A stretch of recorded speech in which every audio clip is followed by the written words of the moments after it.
பாருங்க, அம்மம்மா கிச்சனில் இப்போ இந்த மிளகாய் பாருங்கள், வயலட் கலர்.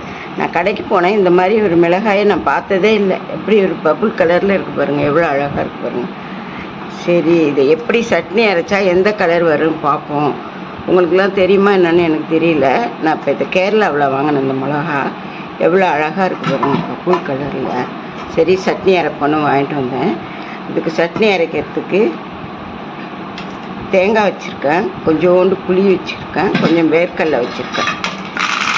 சட்னி அரைச்சா இந்த கலர் வருதான்னு பார்ப்போம். நான் இதில் இவ்வளோ மிளகாய் போட்டு தான் அரைக்க போகிறேன் சட்னி. இந்த தேங்காய், இந்த வேர்க்கடலை, இந்த புளி, இதில் கொஞ்சோண்டு உப்பு சேர்த்துக்கிட்டு சட்னி அரைப்போம். பபுள் கலர் சட்னி அரைப்போம்.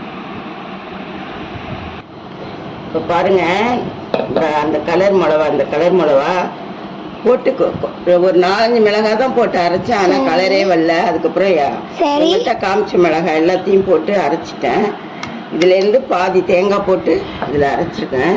இவங்க லைட்டாக அந்த கலர் வந்திருக்கு, பபுள் கலர், அந்த மிளகாய் கலர் வந்திருக்கு. இதில் இருக்கிற விதையெல்லாம் எடுத்துருங்க, காம்பு விதையெல்லாம் எடுத்துட்டு அரைங்க. விதையோடு போட்டு அரைச்சா கலரே வரல, அதனால் விதையெல்லாம் எடுத்துட்டேன் நான். இதுக்கு நிறைய இது காரமாக இருக்குது, அதனால கொஞ்சம்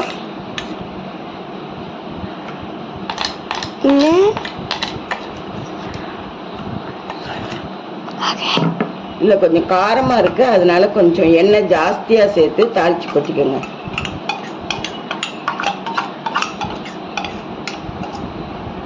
கொட்டிக்கிட்டு சாப்பிட்டீங்கன்னா அருமையாக இருக்குது.